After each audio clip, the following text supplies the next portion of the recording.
Et bonjour à tous, j'espère que vous allez bien. Donc dans cette vidéo, vous allez voir qu'on va pas faire vraiment de balade, il n'y aura pas beaucoup de balade dans cette vidéo, il y aura surtout de la mécanique, pas mal de mécanique. Donc bon, pour ceux qui aiment pas trop ça, je suis désolé, mais des fois il faut bien en faire un petit peu. Donc la vidéo va reprendre juste après la visite de GA5 qu'on avait fait dans la vidéo précédente. Je sais pas si vous l'avez vu, je vous la mettrai sûrement en lien, parce que c'était vraiment un très joli village. Après, malheureusement, tout ne s'est pas passé comme prévu. Je vais me confier un petit peu à vous sur des choses un petit peu personnelles. Donc je vous en dis pas plus, je vous laisse découvrir ça dans cette nouvelle vidéo. Ah. Donc maintenant, ce qu'on va faire, c'est qu'on va retourner sur un ancien spot où on était déjà allé au niveau des arcs sur argent. Parce que demain, je pense qu'on va aller visiter ce village que je ne connais pas non plus. Il y aurait un château, enfin c'est un village médiéval, donc je pense qu'il y a plein de choses à voir et qu'on va vraiment en prendre plein les yeux. Puis avant ça, on va s'arrêter aussi vers le Super U, parce que, enfin c'est un Hyper U je crois, parce qu'Anna a besoin de faire du linge, laver du linge, il y aura une laverie automatique qui serait ouverte, parce qu'aujourd'hui on est dimanche. Et ensuite on ira au spot de nuit.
Voilà, on est arrivé à la laverie qui est juste là-bas.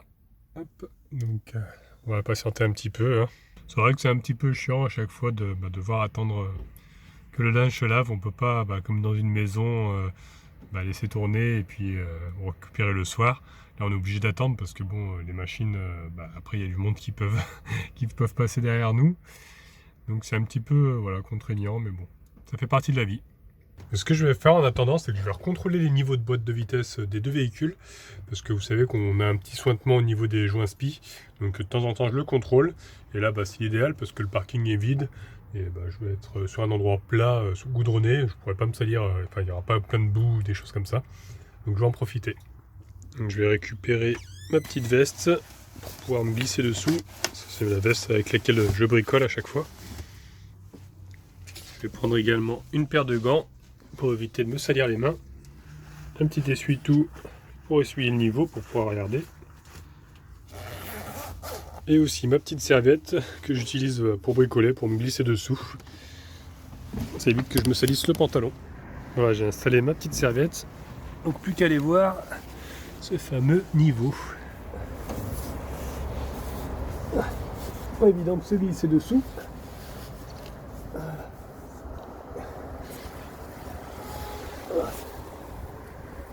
C'est le niveau. Donc je l'essuie. Je ne sais pas si vous allez voir grand chose, mais voilà, le niveau est ici. Donc ça c'est la jauge en fait. Donc je vais la mettre dedans une fois nettoyée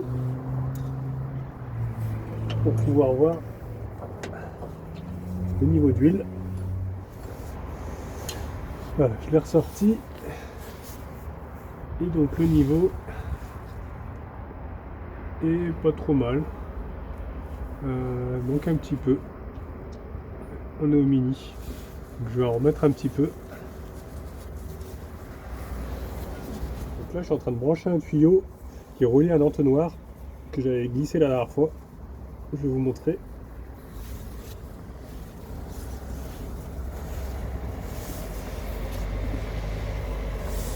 Qui se trouve juste là. Là j'avais mis un petit papier pour pas qu'il y ait de petites saletés qui rentrent dedans. Comme ça d'ici je peux remplir directement l'huile de boîte sans m'embêter avec une seringue en fait. Bon, par contre ça coule pas très vite, mais bon ça va quand même, et au moins bah, je trouve que c'est pratique quoi. Voilà, ça devrait suffire. Donc maintenant bah, je vais recontrôler le niveau pour voir si c'est bon.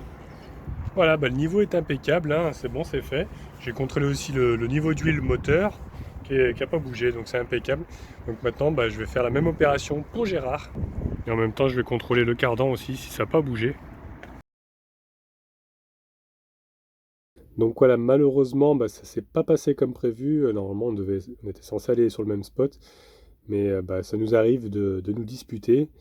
Bon, on n'en parle jamais en vidéo, mais ça nous arrive, hein, on est un couple comme un autre. On est des humains, donc ça arrive qu'on se dispute. Après, si je vous en parle, c'est pas pour entrer dans les détails, c'est uniquement pour vous prévenir parce que dans les prochaines vidéos, bah, vous allez voir que je vais être tout seul. Donc c'était pour vous expliquer quoi, que vous ne soyez pas étonnés que Anna soit pas dans la vidéo. Je veux pas non plus que ça soit de la télé-réalité, hein, il y en a bien assez comme ça, et on n'est pas là pour ça, quoi. Mais quand même, je vais vous dire que souvent on nous pose la question, on nous dit pourquoi vous n'avez pas le même camping-car, pourquoi vous voyagez avec deux camping-cars. Souvent on nous pose la question pourquoi vous en achetez pas un pour deux, quoi. Et ben, je pense que ce serait un tort, parce que par exemple là, quand on veut, bah, quand on en a marre, quand on veut faire, quand vous disputez avec quelqu'un, des fois vous n'avez pas envie de rester dans la même pièce de cette personne. Et ben là, avec les camping-cars, ça nous permet, bah, par exemple, si on n'a pas envie d'être sur le même spot, si on a envie de faire une petite pause, comme on a fait de quelques jours, et ben on a la possibilité bah, de chacun partir de son côté avec son véhicule. Et je pense que c'est grâce à ça que notre couple va durer éternellement. Parce que, parce que si on aurait été dans le même camping-car, là, actuellement, qu'est-ce qui serait passé? On serait vraiment engueulé fort, jusqu'à peut-être carrément bah, rompre et enfin, ne pas pouvoir faire de pause, ne pas pouvoir se retrouver seul. Là, on avait vraiment besoin, chacun, d'être seul dans son coin, quoi. Et on n'aurait pas eu cette possibilité-là en ayant un seul camping-car. On aurait fait comment? Voilà, on se serait supporté, on se serait boudé, et peut-être que ça aurait pu empirer, quoi. Donc je pense que c'est un gros avantage, en fait, d'avoir chacun son véhicule. Et c'est pour ça que je pense que notre couple va durer éternellement, comme je vous dis, parce que bah on s'aime très fort, hein, même malgré que si on s'engueule, qu'on se dispute, c'est pas non plus des trucs extrêmes.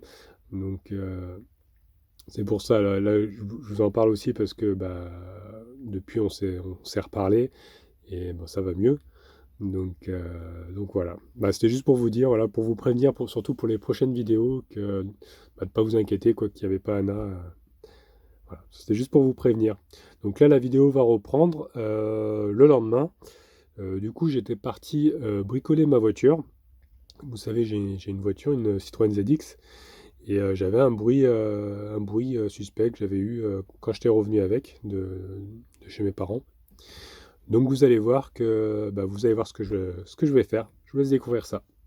Aujourd'hui, j'ai enfilé ma tenue de mécano parce que comme vous savez, j'ai une ZX et la dernière fois que j'ai roulé avec, je me suis rendu compte qu'il y avait un bruit à l'avant droite au freinage. Donc là, je vais la préparer un peu, je vais regarder ce qui se passe en fait, parce que je vais en avoir besoin pour février, pour les vacances, parce que je vais remonter encore à Lyon pour avoir mes enfants chez mes parents, ce sera plus simple. Parce que monter avec le camping-car, vous savez que c'est assez long. Voilà, donc je vais rester une semaine là-bas avec mes parents et puis mes enfants. Donc voilà, il faut absolument que je regarde ce problème de freinage, parce que ça m'inquiétait un petit peu quand même, malgré qu'elle freinait bien, mais il y avait une petite secousse à droite. Alors je vais démonter la roue avant droite et puis je vais regarder ce qu'il en est. Donc je vais prendre une paire de gants, je vais prendre aussi ma petite serviette pour pouvoir me mettre dessus pour bricoler. L'autre jour, je ne vous ai pas montré, mais j'avais récupéré aussi un cric hydraulique que j'avais stocké dans l'Opel Kadett. Hop, je vais récupérer aussi la clé pour démonter les roues.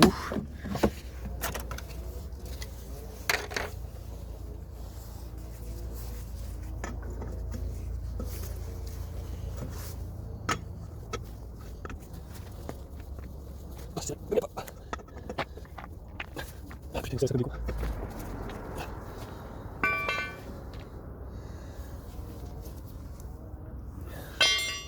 Voilà, ça c'est le problème, c'est que souvent quand il change les pneus, et ben, il sert au pétard, à la machine, et du coup après on est bloqué.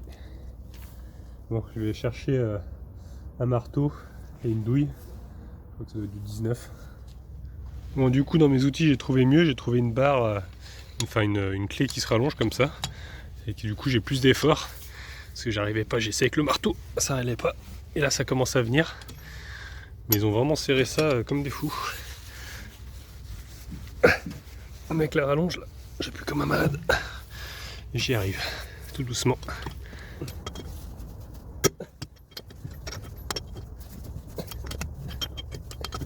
Allez, on va pouvoir monter avec le cric maintenant.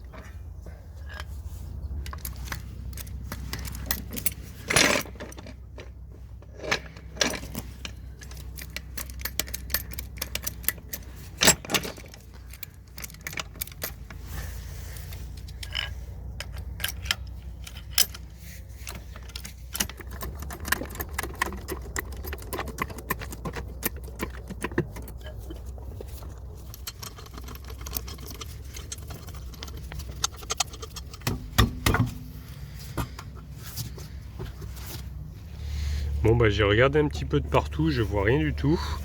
Il n'y a pas de jeu nulle part. Alors je vois qu'une explication, ce serait peut-être le disque qui serait un petit peu voilé. Et ça me donne des petits à-coups à la pédale quand je freine. Parce que je le sens bien à droite. Donc je pense que c'est ça. J'ai vu par contre aussi que j'avais mon soufflet de cardan derrière là-bas, côté boîte, qui est déchiré. Donc ce que je vais faire en attendant, c'est que je vais le remplir de graisse. Et je vais essayer de, avec un scotch, essayer de boucher un petit peu ici, de tout nettoyer et essayer de le faire tenir en attendant de le changer. Après réflexion, j'ai pris mon démont de pneus et quand je bouge le triangle, là on voit que le caoutchouc il est un petit peu craquelé et je pense que c'est peut-être ce jeu là, quand je freine ça fait bouger le triangle et que du coup bah voilà ça tremble. Je pense que c'est peut-être ça en fait au niveau de ceci en bloc, donc il faudrait que je le change. Bon, c'est pas dramatique encore, mais il faudrait que je pense à le changer. C'est sûrement ça ma vibration. J'ai pris ma graisse, donc je vais déjà bourrer de graisse dans le cardan et ensuite, enfin dans le soufflet plutôt, et ensuite je vais nettoyer bien tout autour. J'ai pris du dégrippant aussi, j'ai plus de nettoyant frein. Et puis je vais essayer de mettre un peu de scotch pour colmater le déchirement du soufflet. Voilà, j'ai pas pu vous filmer parce que j'en avais plein les doigts, mais en gros j'ai pris avec mon doigt et j'ai bourré à l'intérieur. Donc maintenant, avec le papier, je vais bien essuyer tout autour pour que ça soit bien sec et que ça adhère pour le scotch. Voilà. Là, c'est bien nettoyé. Donc normalement, le scotch devrait adhérer. Après, il va coller sur lui-même.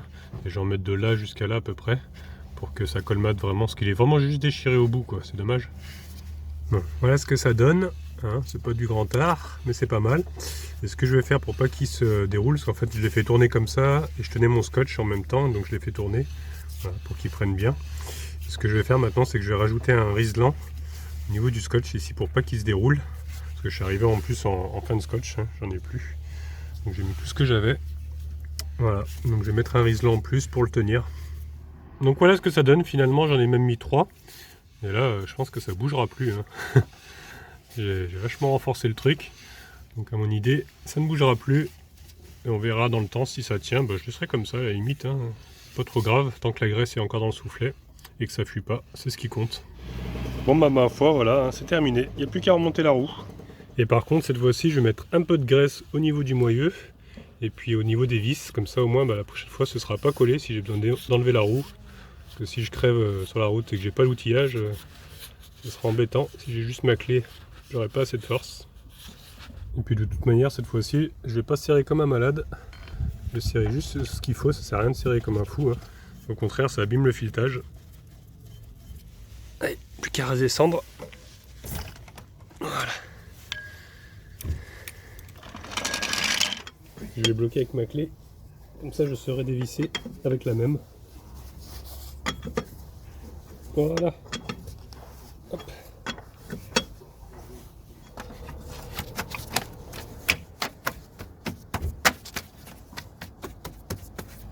Bon bah maintenant ce que je vais faire c'est que je vais débloquer aussi l'autre côté parce qu'à mon avis il est serré pareil L'arrière, j'avais déjà le débloqué chez mes parents quand j'avais fait les freins, quand j'avais contrôlé.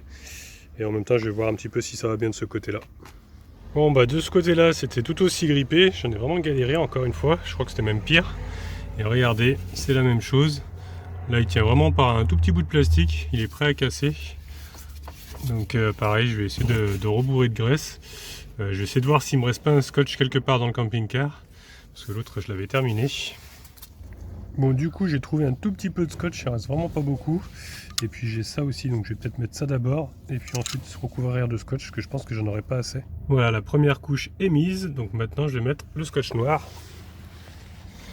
Voilà qui est fait. J'en ai vraiment eu juste assez parce que c'était vraiment limite. Limite, il m'en manquerait un petit peu là, mais bon, j'ai mis quand même une bonne couche déjà de produit blanc, là, je sais plus comment ça s'appelle. Donc maintenant, je vais remettre les riselants pour renforcer tout ça. Et voilà le travail. Cette fois-ci, c'est terminé de chaque côté. Une bonne chose de faite. Bon, on va plus qu'à ranger tout mon petit bazar maintenant. Bon bah voilà, une bonne chose de faite. Hein. Bon, c'est pas de la grande mécanique, hein. C'est un peu de bricolage. Mais bon, je pense que ça tiendra quand même dans le temps. Parce que bah, c'est quand même déchiré à un endroit où ça devrait tenir, ce que j'ai fait. Donc on verra après, je recontrôlerai une fois avoir roulé un petit peu comme ça. Je me suis débrouillé un petit peu avec les moyens du bord, quoi. Et puis du coup, ça m'a rassuré, en fait, c'est pas grand-chose, hein, le tremblement que j'ai, c'est juste le cil en bloc qui est usé. Donc bah, prochainement, bah, j'en achèterai, puis je le changerai, c'est pas très compliqué à faire, ça encore.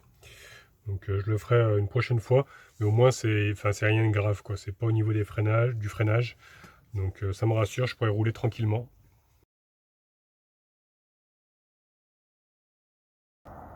Waouh, ça c'est the spot.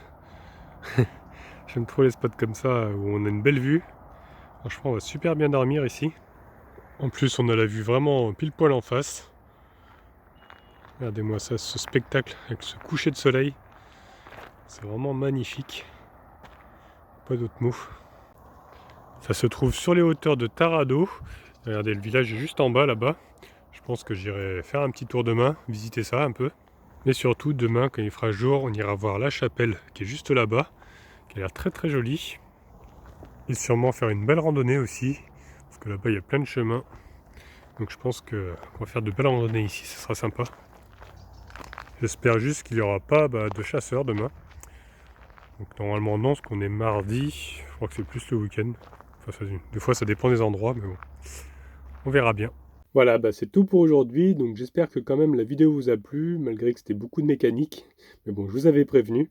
Donc vous verrez dans la prochaine, on va partir donc en randonnée, et on va tomber par hasard sur un oppidum. Alors je ne savais pas ce que c'était, j'ai regardé, et en fait c'était une ville fortifiée romaine, de l'époque romaine, et on est tombé sur des ruines vraiment magnifiques. Alors surtout ne ratez pas la prochaine vidéo. En tout cas, si celle d'aujourd'hui vous a plu, je vous laisse mettre un petit pouce bleu, vous pouvez laisser des commentaires. Si vous n'êtes pas encore abonné, abonnez-vous, comme ça vous verrez la suite. Et au cas où on ne se reverrait pas d'ici là, je vous souhaite une bonne soirée et une excellente nuit.